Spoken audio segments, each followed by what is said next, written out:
Oke, baik. Pada kesempatan kali ini saya akan mempraktekkan cara dari penggunaan fitur spin button pada Microsoft Excel untuk penggunaan lingkup Human Resource Management di sebuah perusahaan. Yang pertama, ini kita konotasikan untuk menghitung take home pay ya. Jadi kita butuh namanya data ya. Data itu ada nama, departemen, gaji pokok, presensi karyawan tersebut. Kita langsung saja mulai. Nama, kita isi. Nama, Andi, Berli, Cintami, David, dan Elok. Untuk departemennya marketing, ini juga marketing, ini finance, ini produksi, dan ini finance.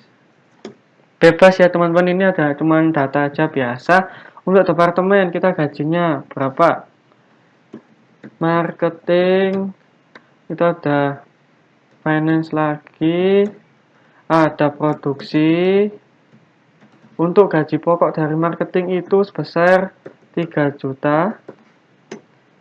Terus untuk finance 4.500.000. Produksi itu 4 juta. Nah, ini ada tambahan uang makan pada saat lembur ya. Sebesar 50.000. Nah, kita lanjut mengisi presensi karyawan. Nama-nama ini kita kopikan masuk ke tabel presensi karena namanya sama ya. Ini kita nomori, lalu kita ini tanggal ya, tanggalnya bebas, opsional aja teman-teman. Kita masukkan datanya, data total lemburnya ya, berapa jam lembur. Ya, bebas saja teman-teman, nggak ada aturan di sini karena ini kan juga cuman contoh ya. Ini saya menuliskan gini, acak saja.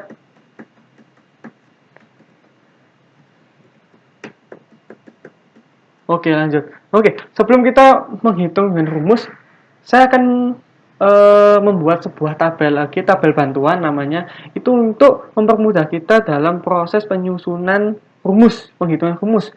Nah, tapi ini tabel ini saya asumsikan nanti di hidden dan data ini agar aman, tidak dapat diketahui dengan orang, tidak dapat diketahui orang-orang. Jadi saya asumsikan saja,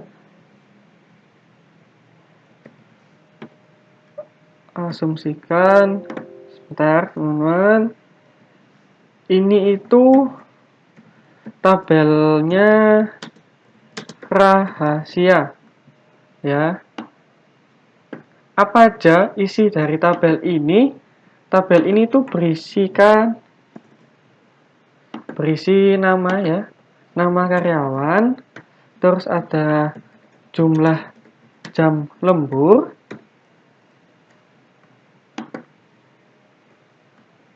kemudian ada yang namanya gaji dan departemen. Nama ini kita ambil dari sini. Jumlah jam lembur itu kita bisa total menggunakan rumus sum if. Rumus sum maksud saya melalui penghitungan ini. Ya. Sudah kita blok ke bawah. Nah, bisa dilihat teman-teman totalnya dan gajinya itu kita samakan dengan gaji yang di sini. Jadi marketing itu berapa? Berli ini juga marketing. Terus Cintami itu finance. David produksi ya. Dan Elok itu finance.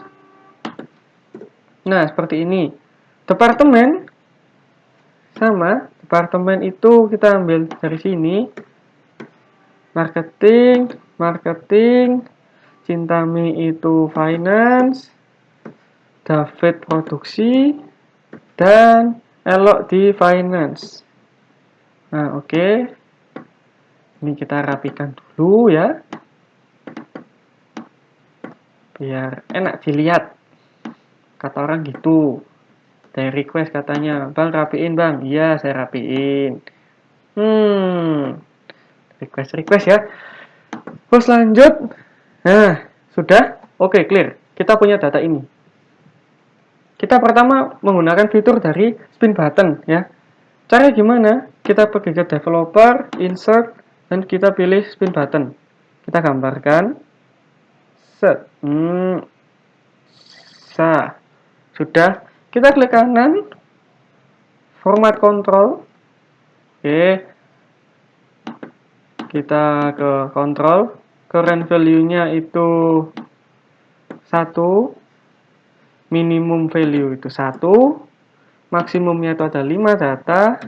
Ini tetap selling kita indikasikan di sini. A2. Oke. Oke. Baik. Ya, oke. Lalu kita aktifkan fitur dari spin button ini menggunakan rumus VLOOKUP yang rumusnya adalah kita klik sellingnya, titik koma, kita blok ini nama karyawan, titik 2, kita call index numbernya 2 dan false karena ini adalah sebuah kata-kata ya, false. Kita praktekkan.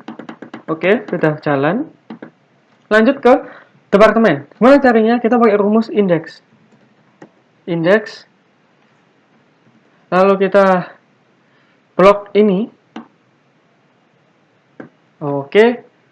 Selling kita hubungkan dengan nama. Agar semua itu terhubung. Jadi semua ini harus dihubungkan dengan selling agar semua dapat terhubung connecting dengan nama. Finance. Oke, kita coba. David produksi. Cinta Mi Finance. Oke, sudah jalan.